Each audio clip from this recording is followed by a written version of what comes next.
ಬಿಲ್ಲಹಳ್ಳಿಯಲ್ಲಿ ಹಿಂದೂ ಸಂಗಮ ಪಂಚ ಪರಿವರ್ತನೆ ಸಂದೇಶ ಸಾರಿದ ಸಿಟಿ ರವಿ.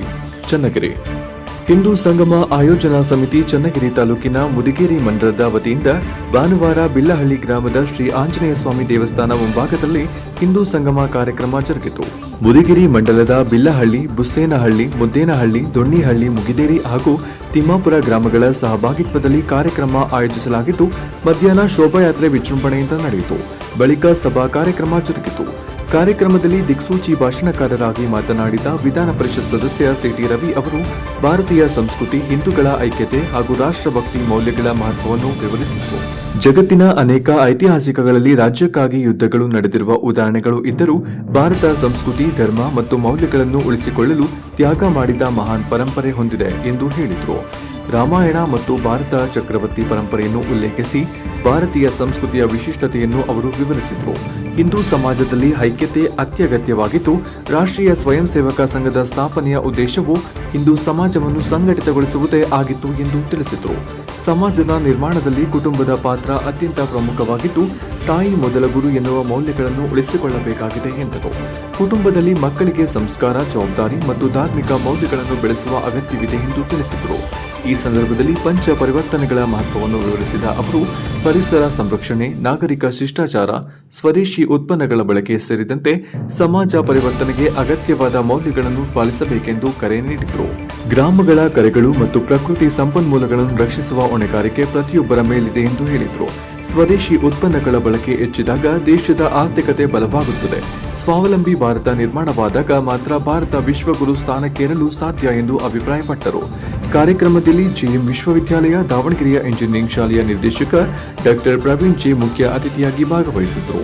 ಹಿಂದೂ ಸಂಗಮ ಆಯೋಜನೆ ಸಮಿತಿ ಚನ್ನಗಿರಿ ತಾಲೂಕಿನ ಅಧ್ಯಕ್ಷ ಸ್ವಾಮಿ ಎಸ್ ಅಧ್ಯಕ್ಷತೆ ವಹಿಸಿದ್ದರು.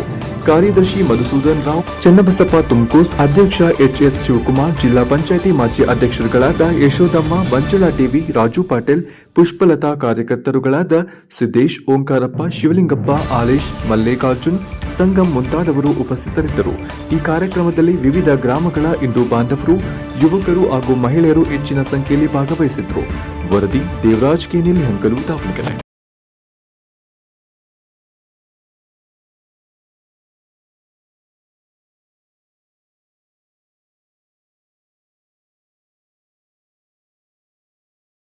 ನಿರ್ಮಿತಂ ದೇಶಂ ಹಿಂದೂಸ್ತಾನಂ ಪ್ರಚಕ್ಷತೆ ಅಂದರೆ ಉತ್ತರದ ಹಿಮಾಲಯದಿಂದ ದಕ್ಷಿಣದ ಹಿಂದೂ ಮಹಾಸಾಗರದವರೆಗೆ ಹರಡಿರ್ತಕ್ಕಂಥ ವಿಶಾಲವಾದ ಭೂಭಾಗವನ್ನ ಹಿಂದೂಸ್ತಾನ ಅಂತ ಕರೆದರು. ಇಲ್ಲಿದ್ದ ಕ್ಷಣದಲ್ಲಿ ಇಲ್ಲಿ ವಾಸ ಮಾಡ್ತಿರೋರು ಎಲ್ಲರೂ ಹಿಂದೂಗಳ. ಹಿಂದೂ ಅಂದ್ರೆ ಜಾತಿ ಅಲ್ಲ, ಹಿಂದೂ ಅಂದ್ರೆ ಒಂದು ಜೀವನ ಸಂಸ್ಕೃತಿ. ಹಿಂದೂ ಅಂದ್ರೆ ಒಂದು ಆಧ್ಯಾತ್ಮಿಕ ಪ್ರವಾಹ. ಯಾರನ್ನು ಹಿಂದೂಗಳು ಅಂತ ಕರಿತೇವೆ? ಯಾರು ದೇವನೊಬ್ಬ ನಾಮ ಹಲವು ಅನ್ನೋ ತತ್ವದ ಮೇಲೆ ನಂಬಿಕೆ ಇಟ್ಟಿದ್ದಾನೋ, ಯಾರು ಅಣುರೇಣು ತೃಣಕಾಷ್ಟಗಳಲ್ಲೂ ಭಗವಂತನನ್ನ ಕಾಣ್ತಾನೋ, ಯಾರು ನರನೇ ಹರನಾಗುವ ವಿಚಾರದ ಮೇಲೆ ನಂಬಿಕೆ ಇಟ್ಟಿದ್ದಾನೋ, ನರನೇ ನಾರಾಯಣನಾಗುವ, ನರನೇ ನಾರಾಯಣಿಯಾಗುವ ತತ್ವದ ಮೇಲೆ ನಂಬಿಕೆ ಇಟ್ಟಿದ್ದಾನೋ, ಉಪಕಾರ ಮಾಡುವ ಪ್ರತಿಯೊಂದನ್ನು ಕೃತಜ್ಞತೆಯಿಂದ ಸ್ಮರಿಸ್ತಾನೋ ಅವನು ಹಿಂದೂ.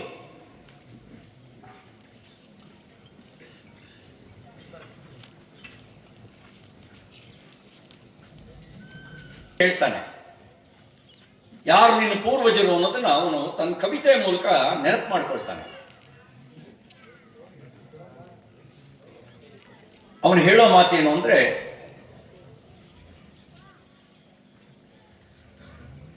ಸಿಂಹನೊಡ ನಾಡುತ್ತಾ ಹಲ್ಲುಗಳ ನೆನೆಸಿದವ ಹಾಲ್ಗಲ್ಲ ಹಸುಳೆಯವ ನಮ್ಮ ಭರತ. ಸಿಂಹನೊಡ ನಾಡುತ್ತಾ ಹಲ್ಲುಗಳ ನೆನೆಸಿದವ ಹಾಲ್ಗಲ್ಲ ಹಸುಳೆಯವ ನಮ್ಮ ಭರತ. ಬಲೆಯ ಕಿರಾತ ಅವನ ಛಲ ಬಲಭರಿತ.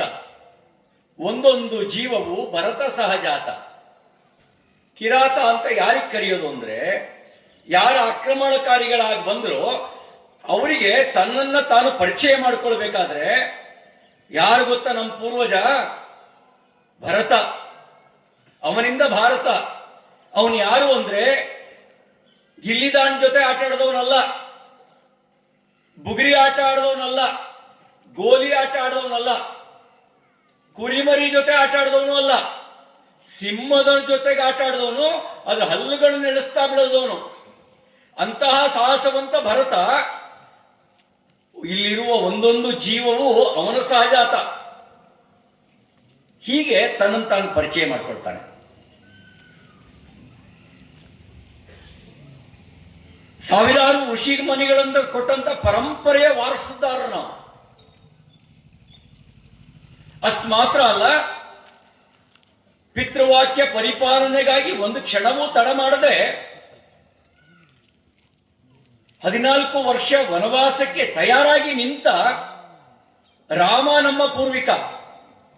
ಜಗತ್ತಿನ ಯಾವುದೇ ಇತಿಹಾಸದಲ್ಲಿ ರಾಜ್ಯಕ್ಕಾಗಿ ಯುದ್ಧ ಮಾಡಿದ ಉದಾಹರಣೆಗಳು ಸಿಗ್ತವೆ. ಅಪ್ಪನನ್ನ ಸೆರೆಮನೆಗೆ ಹಾಕಿ ಪಟ್ಟಕ್ಕೇರಿದ ಉದಾಹರಣೆಗಳು ಸಿಗ್ತವೆ. ಸಹೋದರರನ್ನ ಕೊಂದು ಸಾಮ್ರಾಜ್ಯ ಹಿಡಿದ ಉದಾಹರಣೆಗಳು ಸಿಗ್ತವೆ. ಆದ್ರೆ ನಮ್ಮ ರಾಮ ಅಪ್ಪ ಹೇಳದೇ ಇದ್ದರೂ ಕೂಡ ಯಾಕೆ ಅಪ್ಪ ದುಃಖದಲ್ಲಿದ್ದಾನೆ ಅನ್ನೋದನ್ನ ತಿಳ್ಕೊಂಡು ದಶರಥನಿಗೆ ಹೇಳೋದಕ್ಕೆ ಸಂಕಟ ಮಾತು ಕೊಟ್ಟು ಬಿಟ್ಟಿದ್ದಾನೆ. ಕೈಕೇಯಿಗೆ ಆಕೆ ಕಂಡೀಷನ್ ಹಾಕಿದ್ದಾಳೆ. ರಾಮನಿಗೆ 14 ವರ್ಷ ವನವಾಸ, ಭರತನಿಗೆ ಪಟ್ಟಾಭಿಷೇಕ. ಅದನ್ನ ಹೇಳಕ್ ಆಗ್ತಾ ಇಲ್ಲ, ದುಃಖದಿಂದ ತಳಮಳಿಸ್ತಾ ಇದ್ದಾನೆ. ಇವನ್ ಕೇಳ್ತಾನೆ, ಅಮ್ಮ ಯಾಕಮ್ಮ ಅಪ್ಪ ದುಃಖದಲ್ಲಿದ್ದಾನೆ? ಅವಳು ಹೇಳ್ತಾಳೆ, ನೀನು ವನವಾಸಕ್ಕೆ ಹೋಗಬೇಕು, ಭರತನಿಗೆ ಪಟ್ಟಾಭಿಷೇಕ ಆಗಬೇಕು. ಒಂದು ಕ್ಷಣ ತಡ ಮಾಡಲಿಲ್ಲ, ನಾರುಣಿಗೆ ಉಟ್ಕೊಂಡು ತಯಾರಾದ ಅಂತ ರಾಮ ನಮ್ಮ ಪೂರ್ವಿಕ. ಜಗತ್ತಿನ ಯಾವುದೇ ಇತಿಹಾಸದಲ್ಲಿ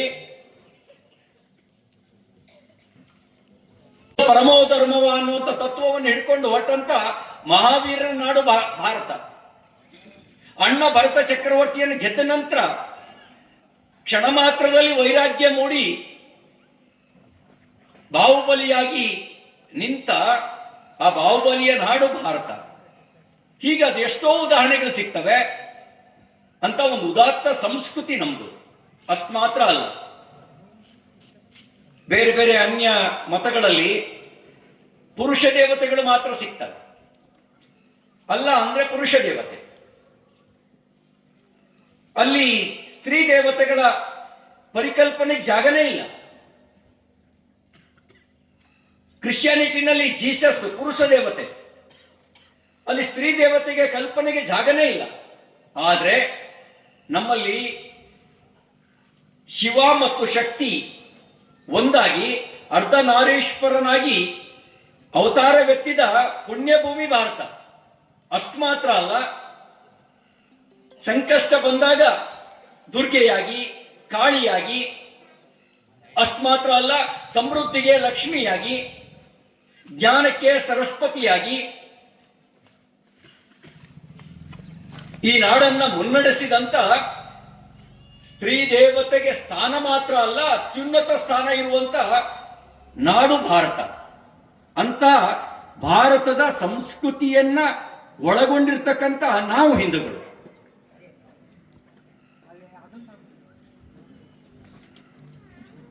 ಇದು ಹಿಂದೂ ಸಂಗಮ. ರಾಷ್ಟ್ರೀಯ ಸ್ವಯಂ ಸೇವಕ ಸಂಘ 1925ರಲ್ಲಿ ಪ್ರಾರಂಭ ಆಯಿತು. ಮಧುಸೂದನ್ ಅವರು ಹೇಳಿದ್ರು, ಪ್ರಾರಂಭ ಯಾಕಾಯ್ತು?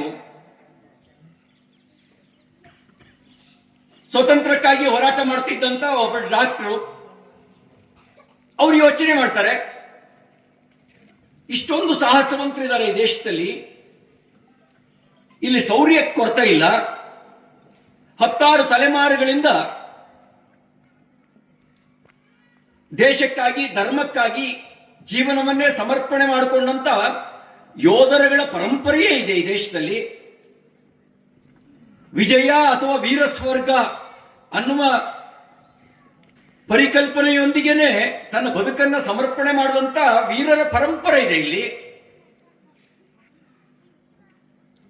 ಶೀಲ ಮತ್ತು ಪ್ರಾಣದ ನಡುವೆ ನಿನ್ನ ಆಯ್ಕೆ ಯಾವುದು ಅನ್ನೋ ಪ್ರಶ್ನೆಗೆ ಅವಕಾಶವನ್ನೇ ಕೊಡದೆ ಶೀಲವೇ ಮುಖ್ಯ ಅಂತ ಹೇಳಿ ಚಿತೆಯೇರಿದಂತ ರಾಣಿ ಪದ್ಮಿನಿ ಅಂತ ಸಹಸ್ರಾರು ಜನರ ಉದಾಹರಣೆ ಈ ದೇಶದಲ್ಲಿದೆ.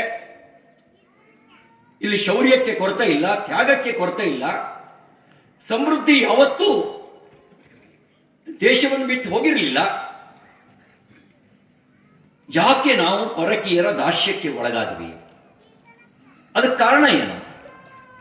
ಆಗ ಅವರು ಆಲೋಚನೆ ಮಾಡಿದ್ರು, ಇಲ್ಲಿ ಶೌರ್ಯ ಇದೆ, ಶೌರ್ಯ ಇತ್ತು, ತ್ಯಾಗ ಇತ್ತು, ತ್ಯಾಗ ಇದೆ, ಜ್ಞಾನಕ್ಕೆ ಕೊರತೆ ಇಲ್ಲ. ಜಗತ್ತಿನ ಜನ ಭೂಮಿ ಚಪ್ಪಟ ಇದೆ ಅಂತೇಳಿ ಭಾವಿಸ್ತಿರ್ಬೇಕಾದ್ರೆ ಭೂಮಿ ಗುಂಡಿಗಿದೆ ಅಂತ ಮಾತ್ರ ಅಲ್ಲ, ಯಾವತ್ ಸೂರ್ಯಗ್ರಹಣ ಆಗುತ್ತೆ, ಯಾವತ್ ಚಂದ್ರಗ್ರಹಣ ಆಗುತ್ತೆ ಅಂತೇಳಿ ಕರಾರುವಕ್ಕಾಗಿ ಇಂಥ ದಿನನೇ ಮಕರ ಸಂಕ್ರಮಣ, ಅವತ್ತು ಸೂರ್ಯನ ಕಿರಣ ಶಿವನ ತಲೆ ಮೇಲೆ ಬೀಳಬೇಕು ಅನ್ನುವಂಥ ಖಗೋಳ ಶಾಸ್ತ್ರವನ್ನು ಕಲಿತಂತ ಜ್ಞಾನಿಗಳು ಈ ದೇಶದಲ್ಲಿದ್ರು. ಇಷ್ಟೆಲ್ಲ ಇದ್ರೂ ಕೂಡ ಯಾಕೆ ನಾವು ಪರಕೀಯರ ದಾಸ್ಯಕ್ಕೆ ಒಳಗಾದ್ವಿ? ಅವರು ಆಲೋಚನೆ ಮಾಡಿದ್ರು, ಶೌರ್ಯ ಇದೆ, ಒಗ್ಗಟ್ಟಿರಲಿಲ್ಲ. ಹಿಂದೂಗಳಲ್ಲಿ ಒಗ್ಗಟ್ಟಿಲ್ಲದೆ ಇದ್ರೆ ನಾಳೆ ಸ್ವಾತಂತ್ರ್ಯ ಬಂದರೂ ಕೂಡ ಇನ್ಯಾವತ್ತೋ ಸ್ವಾತಂತ್ರ್ಯ ಕಳೆದು ಹೋಗ್ಬೋದು. ಅದಕ್ಕಾಗಿ ಹಿಂದೂಗಳಲ್ಲಿ ಐಕ್ಯತೆಯ ಭಾವವನ್ನು ಮೂಡಿಸ್ಬೇಕು ಅಂತ ಹೇಳಿ, ಐಕ್ಯತೆಯ ಭಾವವನ್ನು ಮೂಡಿಸೋದಕ್ಕಿರುವ ಏಕೈಕ ಮಾರ್ಗ ಅದು ವ್ಯಕ್ತಿಗೆ ಸಂಸ್ಕಾರ ಕೊಡೋದು. ವ್ಯಕ್ತಿಗಳು ಪ್ರಾರಂಭ ಆಗಬೇಕು. ಯಾಕೆಂದ್ರೆ ಮನೆಯ ಮೊದಲ ಪಾಠಶಾಲೆ, ಜನನಿ ತಾನೇ ಮೊದಲ ಗುರುವು, ಜನನಿಯಿಂದ ಪಾಠ ಕಲಿತ ಜನರೇ ಧನ್ಯರು. ಅದಕ್ಕೆ ಕುಟುಂಬ ಪ್ರಬೋಧನ. ಮನೆ ಅನ್ನೋದು, ಮನೆತನ ಅನ್ನೋದು ಸುಮ್ಮನೆ ಮನೆ ಆಗ್ಲಿಕ್ಕೆ ಸಾಧ್ಯ ಇಲ್ಲ. ಮನೆಯವರು ಅಂತ ಅನಿಸ್ಕೊಳ್ಳೋದಕ್ಕೆ ಕೇವಲ ರಕ್ತ ಸಂಬಂಧ ಸಾಕಾಗಲ್ಲ, ಭಾವ ಸಂಬಂಧನೂ ಬೇಕು. ಆ ಭಾವ ಸಂಬಂಧವನ್ನ ಗಟ್ಟಿ ಮಾಡುವ ಕೆಲಸ ಆಗ್ತಾ ಇದೆಯಾ? ಮನೆ ಮೊದಲ ಪಾಠಶಾಲೆ ಆಗ್ತಾ ಇದೆಯಾ? ಜನನಿ ಮೊದಲ ಗುರುವಾಗಿದ್ದಾಳ? ಎಲ್ಲಿ ಯಾವ ಮನೆಯಲ್ಲಿ ಮನೆ ಮೊದಲ ಪಾಠಶಾಲೆ ಆಗುತ್ತೋ, ಜನನಿ ಮೊದಲ ಗುರು ಆಗ್ತಾಳೋ, ಆ ಮನೆಯಲ್ಲಿ ಶಿವಾಜಿ, ವಿವೇಕಾನಂದರು, ಬಸವಣ್ಣನವರ ಪರಂಪರೆ ಹುಟ್ಟುತ್ತೆ, ಕನಕದಾಸರ ಪರಂಪರೆ ಹುಟ್ಟುತ್ತೆ. ಅದಕ್ಕೇನ್ ಮಾಡಬೇಕು? ಅದಕ್ಕೆ ಕೌಟುಂಬಿಕ ಮೌಲ್ಯಗಳನ್ನ ಉಳಿಸಿ ಬೆಳೆಸುವ ಕೆಲಸ ಆಗಬೇಕು. ಕೌಟುಂಬಿಕ ಮೌಲ್ಯಗಳನ್ನು ಉಳಿಸಿ ಬೆಳೆಸ್ತಾ ಇದ್ರೆ ಮನೆಯೊಂದು ಮೂರು ಬಾಗಿಲು ಆದೀತು, ಆಗಬಾರದು. ಗೊತ್ತಿದೆ ಕೆಲಸದ ಒತ್ತಡ. ಬೆಳಿಗ್ಗೆ ಒಟ್ಟಿಗೆ ತಿಂಡಿ ಮಾಡೋದು ಕಷ್ಟ ಆಗಬಹುದು. ಮಕ್ಕಳು ಬೇಗ ಸ್ಕೂಲಿಗೆ ಹೋಗ್ತವೆ, ಮನೆಯವರು ಜಮೀನಿಗೆ ಹೋಗಿರ್ತಾರೆ. ಇವೆಲ್ಲ ಮಾಡಿ ಒಟ್ಟಿಗೆ ತಿಂಡಿ ಮಾಡೋದು ಕಷ್ಟ. ಮಧ್ಯಾಹ್ನದ ಒಟ್ಟಿಗೆ ಸೇರ್ಲಿಕ್ಕೆ ಕಷ್ಟ. ಆದ್ರೆ ರಾತ್ರಿ ಊಟನ ಒಟ್ಟಿಗೆ ಮಾಡಬಹುದಾ? ಈ ಪದ್ಧತಿ ನಮ್ಮ ಮನೆಗಳಲ್ಲಿ ಇದೆಯಾ? ರಾತ್ರಿ ಊಟ ಒಟ್ಟಿಗೆ ಮಾಡ್ತೇವೆ, ಒಂದು ನಿಶ್ಚಿತ ಸಮಯದಲ್ಲಿ ಮಾಡ್ತೇವೆ. ಈ ಪದ್ಧತಿ ಇದೆಯಾ? ಇದ್ರೆ ಸಂತೋಷ, ಇಲ್ಲದೆ ಇದ್ರೆ ರಾತ್ರಿ ಊಟಕ್ಕೆ ಒಟ್ಟಿಗೆ ಸೇರಲೇಬೇಕು ಅನ್ನುವ ಸಂಸ್ಕಾರವನ್ನು ಮನೆಯಲ್ಲಿ ಸ್ಥಾಪಿಸಬೇಕಾದ ಅವಶ್ಯಕತೆ ಇದೆ. ಆ ಸಂದರ್ಭದಲ್ಲಿ ಮನೆಯ ಕಷ್ಟ ಸುಖಗಳನ್ನೆಲ್ಲ ಚರ್ಚಿಸಿದ್ರೆ, ಆಗು ಹೋಗುಗಳ ಬಗ್ಗೆ ಚರ್ಚೆ ಆದ್ರೆ, ಆಗ ದೊಡ್ಡವರ ಜೊತೆಗೆ ಮಕ್ಕಳಿಗೂ ಕೂಡ ಜವಾಬ್ದಾರಿ ಬೆಳೆಯುತ್ತೆ.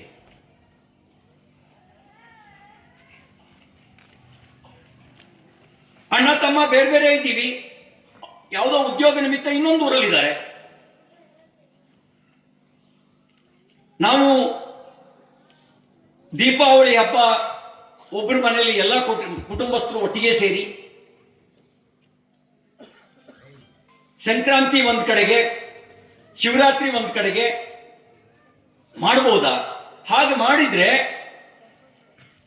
ಇವ್ರು ನಮ್ಮ ಚಿಕ್ಕಪ್ಪ, ಇವ್ರು ನಮ್ಮ ದೊಡ್ಡಮ್ಮ, ಇವ್ರು ನಮ್ಮ ಮಾವ, ಇವ್ರ ಭಾವ, ಈ ಸಂಬಂಧ ಉಳಿತವೆ. ಇಲ್ಲದೆ ಇದ್ರೆ ದೊಡ್ಡವರೆಲ್ಲ ಗಂಡಸರೆಲ್ಲ ಅಂಕಲ್ಲು, ಹೆಂಗಸರೆಲ್ಲ ಆಂಟಿ ಆಗ್ಬಿಡ್ತಾರೆ.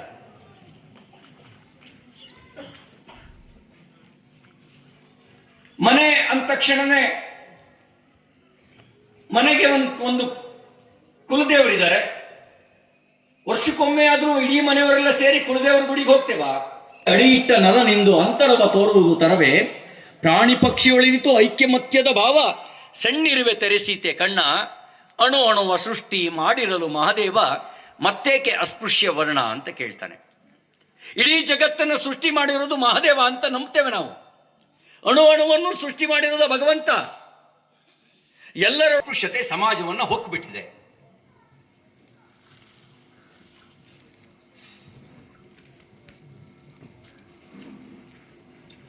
ಮನುಷ್ಯನನ್ನ ಹಿಂದೂ ಸಮಾಜ ಅಂತ ಭಾವಿಸಿ,